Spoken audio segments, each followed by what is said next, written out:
नमस्कार, मैं अंजलि मिश्रा और स्वागत है आपका हमारे चैनल में। आपको बता दें कि नवाब मलिक जो है वो काफी ज्यादा एक बार फिर से बौखलाए नजर आ रहे हैं और उनकी बयानबाजी फिर से शुरू हो चुकी है। आप सोच रहे होंगे कि आखिर इस बार उन्हें कौन सा मुद्दा मिल गया है और इतने दिनों तक चुप रहने वाले नवाब मलिक किस बात से बौखलाए हुए हैं। तो आपको बता दें कि जिस तरीके से उनके दामाद समीर खान की जमानत को रद्द करवाने के लिए एनसीबी जो है वो कोर्ट की तरफ गई, उससे भी उनकी बौखलाहट देखने को मिल रही है। साथ ही साथ समीर वानखड़े के जो कार्यकाल था उससे का एक्सटेंशन जो है उसकी भी खबरें निकलकर सामने आ रही है, जिस बात से उन्हें बौखलाहट देखने के लिए मिल रही है। यानी कहीं ना कहीं वो दोनों बात जो है उनके लिए अब परेशानी का कारण बन रही है। और यही कारण है कि कल एक ट्वीट आता है उनकी तरफ से कि एनसीबी के किए गए और भी गलत कामों को मैं उजागर करने वाला हूं। और आज ही उस पूरे मुद्दे पर उनकी प्रेस वार्ता देखने के लिए मिलती है, जिस प्रेस वार्ता के दौरान वो लगातार एनसीबी, समीर वानखड़े और बीजेपी पर गंभीर आरोप लगाते हुए नजर आए और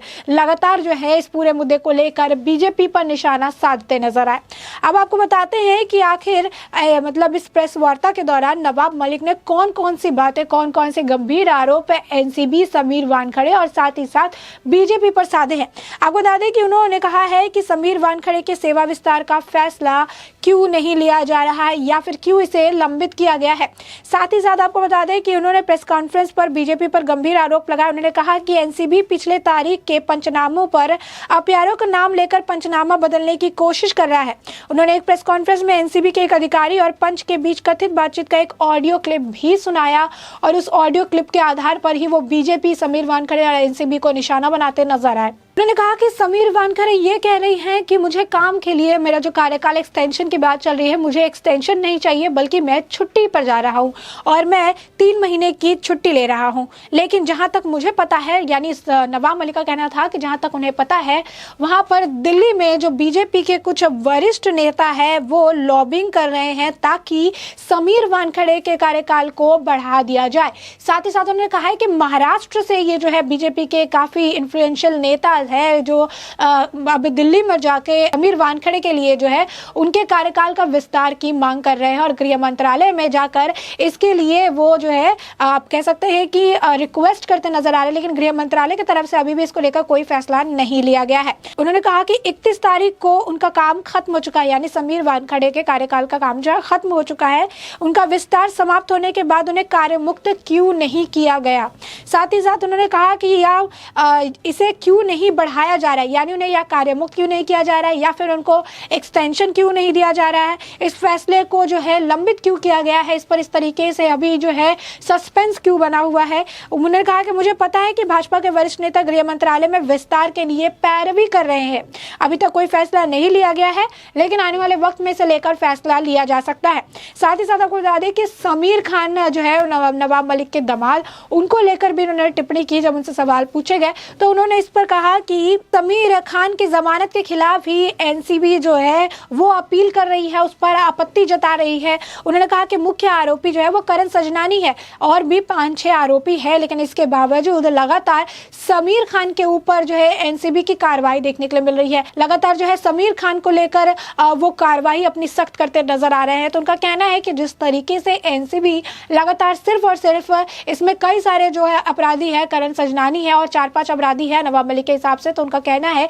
कि सिर्फ और सिर्फ समीर खान को एनसीबी का टारगेट करने का सिर्फ कारण जो है वो यही है क्योंकि वो नवाब मलिक के अंदर डर पैदा करना चाहती है। साथ ही साथ उन्होंने कहा कि मुख्य आरोपी सजनानी है और सिर्फ समीर खान के खिलाफ अपील क्यों की जा रही है। करण सजनानी के घर से सामान जब्त किया गया था। उन्होंने कहा कि मारिजुआना कहा लेकिन सिर्फ तंबाकू मिला था। उन्होंने कहा कि किसी तरीके से गांजा नहीं मिला था, सिर्फ उनके यहाँ से तंबाकू मिला था। उन्होंने कहा कि राहिला ने फर्नीचर के खिलाफ अपील नहीं की। प्रसिद्धि का खेल समीर खान के खिलाफ अपील करने से ही शुरू हो गया और ये सब मुझे डराने के लिए किया जा रहा है और मैं डरने वालों में से नहीं हूं। मैं लगातार जो है एनसीबी के कामों को, गलत कामों को लोगों के सामने लाता रहूंगा, मीडिया के सामने लाता रहूंगा। उन्होंने कहा कि अगर एनसीबी एक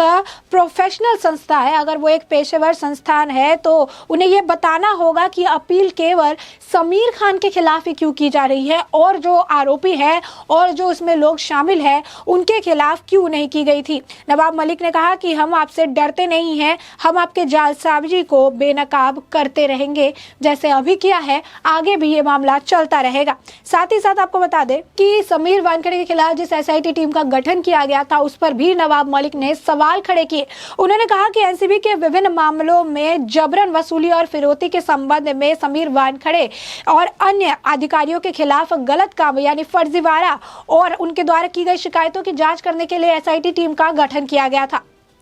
उन्होंने कहा कि मैं जानना चाहता हूं कि एसआईटी टीम के गठन के बाद जो है इस पूरे मामले में क्या कुछ निष्कर्ष निकल कर आया, क्या कुछ देखने के लिए मिला और एसआईटी टीम को इन लोगों के खिलाफ क्या कुछ मिला। उन्होंने कहा कि एनसीबी के खिलाफ जो सारी चीजें देखने के लिए मिली, तो उन्होंने कहा कि मैं जानता हूं कि एसआईटी और एनसीबी की सत्कर्ता समिति की जांच का क्या हुआ होगा। एनसीबी को अपनी रिपोर्ट जारी करनी चाहिए। आप कितना भी बचा ले, हम ऐसे लोगों को बेनकाब करेंगे और उन्हें सजा दिलाने में पूरी योगदान करते नजर आएंगे। साथ ही साथ आपको बता दें कि उन्होंने एक ऑडियो भी सुनाया और इस ऑडियो को सुनाने के बाद उन्होंने कहा कि बाबू नाम का एक एनसीबी अधिकारी है जो कि मोदी नाम के एक जज को बुलाता है और उसको ऑडियो सुना जाता है। वो अधिकारी को इस और पिछली तारीख के पंचनामे को ठीक करने की बात कहता है और कार्यालय में समस्या होगी ये बातें भी कहता नजर आता है। इसीलिए अधिकारी उसे बाहर मिलने और सिग्नेचर करने के लिए कहता है, जिसके बाद आपको बता दें कि वानखेड़े कहते हैं कि जाओ, डरने की कोई भी बात नहीं है। जालसाजी से पंचनामा बदलने का कारोबार एनसीबी के जरिए जो है किया जाता है। आप देख सकते हैं कि किस तरीके से नवाब मलिक लगातार एनसीबी के ऊपर एक के बाद एक गंभीर आरोप लगाते हुए नजर आ रहे हैं। इससे पहले वो कहते थे कि एनसीबी जो है ड्रग्स माफिया और जो बड़े बड़े ड्रग मामले होते हैं उनको छुपा देती है और छोटे बड़े मामलों को जो है बड़ा करके दिखाती है ताकि इसके तले जो है बड़े ड्रग के मामले धड़ल्ले से चलते रहे। साथ ही साथ आपको बता दें कि इस पूरे मामले पर उन्होंने एनसीबी पर जो है कई अधिकारियों के नाम लिए थे और कहा था कि समीर वानखेड़े की प्राइवेट आर्मी के तौर पर ये लोग काम करते हैं, गलत तरीके से गैर कानूनी तरीके से लोगों के फोन टैप करते हैं और वहां से इंफॉर्मेशन निकालने की कोशिश करते हैं। साथ ही साथ वसूली का मामला भी निकलकर सामने आया था जब उन्होंने समीर वानखेड़े के ऊपर वसूली के आरोप लगाए हुए थे। तो आप देख सकते हैं कि लगातार जो है एनसीबी पर वो निशाना साधते नजर आ रहे हैं और एनसीबी पर निशाना साधने का रीजन सिर्फ और सिर्फ उनके दामाद समीर खान है, क्योंकि समीर वानखेड़े जो है वही वो ऑफिसर है जो कि समीर खान वाले मामले में उस वक्त जो है कार्रवाई कर रहे थे और समीर वानखेड़े वो अफसर है जिनकी वजह से समीर खान को 8.5 महीने जेल में बिताने पड़े और अभी भी समीर खान से जो है पूछताछ जारी है। अब उनकी जमानत को भी रद्द करने को लेकर एनसीबी कार्रवाई कर रही है और यही सब देख के नवाब मलिक की बौखलाहट अब देखने के लिए मिल रही है, जहां पर वो एनसीबी और समीर वानखेड़े को घेरती नजर आ रही है। और साथ ही साथ कहीं ना कहीं समीर वानखेड़े के काम का जो विस्तार किया जाएगा उससे लेकर भी उनके मन में डर है, क्योंकि समीर वानखेड़े लगातार समीर खान के लिए मुश्किलें पैदा करते नजर आ रहे हैं और यही कारण है कि नवाब मलिक जो है समीर वानखेड़े के विस्तार से लेकर समीर खान के जो जमानत जो है उसको रद्द कराने की बात को लेकर लगातार हमलावर नजर आ रहे हैं और बीजेपी पर भी इस पूरे मुद्दे पर निशाना साध है, क्योंकि उन्हें ऐसा लगता है कि ये सब कुछ जो है कहीं ना कहीं बीजेपी के इसमें मिलीभगत है और यही कारण है कि बीजेपी चाहती है कि एनसीबी जो अफसर है समीर वानखेड़े अभी कुछ और दिन जो है काम करे और उनके जो काम का जो उनका वर्क फ्रंट है उसे और थोड़ा एक्सटेंड कर दिया जाए और ऐसे में जो है इस पूरे मामले में और कुछ देखने के लिए मिलेगा। आपको बता दें कि इसे लेकर नवाब मलिक ने कहा कि हमने जो खुलासे किए हैं, हमारे खुलासे के बाद जो एनसीबी है वो बैकलॉग को ठीक करने की कोशिश कर रहा है, क्योंकि एनसीबी अधिकारी अब मुश्किल में पड़ चुके हैं। अब उन्हें लग रहा है कि हमारा जो है खुलासा हो रहा है और ऐसे में हमें अब बैकलॉग करने की जरूरत आन पड़ी है। साथ ही साथ उन्होंने कहा कि एनसीबी है वो 6 और अधिक जो आरोपी है उनके ऊपर ध्यान नहीं दे रही है और लगातार जिस तरीके से सिर्फ समीर खान के ऊपर कार्रवाई कर रही है, तो उन्होंने कहा कि हम इस पूरे मामले में कानूनी लड़ाई लड़ने के लिए पूरी तरीके से सक्षम है और पूरी तरीके से तैयार भी है। उन्होंने कहा कि हम पहले भी समीर खान के खिलाफ एनसीबी मामले को रद्द करने की याचिका को लेकर इसे दायर कर चुके हैं और अब भी जो हम कानूनी लड़ाई एनसीबी के साथ भी लड़ते हुए नजर आएंगे। मलिक ने दावा किया कि महाराष्ट्र में कुछ प्रभावशाली बीजेपी के जो नेता है, जो अधिकारी है, वो अब दिल्ली में जाके लॉबिंग कर रहे हैं ताकि समीर वानखेड़े के काम को जो है जो उनके आप कह सकते हैं कि क्षेत्रीय निर्देशक जो समीर वानखेड़े हैं उनके कामकाज का जो है विस्तार कर किया जाए। इसे लेकर लगातार जो है गृह मंत्रालय में जाकर अपने तरफ से अपने लेवल पर जो है प्रयास किए जा रहे हैं। गृह मंत्रालय की तरफ से इसे लेकर कोई भी आधिकारिक आप कह सकते हैं कि अनाउंसमेंट नहीं की गई है और समीर वानखेड़े कहते हैं कि मुझे एक्सटेंशन नहीं चाहिए, मैं छुट्टियों पर जा रहा हूं। तो ऐसे में आपको बता दें कि कहीं ना कहीं अब नवाब मलिक के सिर का दर्द समीर खान की जमानत को जब्त करने का मामला और साथ ही साथ समीर वानखड़े के एक्सटेंशन को लेकर जो है अब उनकी बौखलाहट साफ तौर पर देखने के लिए मिल रही है और इसी को लेकर वो समीर खान बीजेपी और एनसीबी को निशाना बनाते हुए नजर आ रहे हैं। अब आपने जाना कि आखिर ये पूरा मुद्दा है क्या, और इस पूरे मुद्दे पर आपकी जो भी राय हो हमें कमेंट सेक्शन में कमेंट करके जरूर बताएं।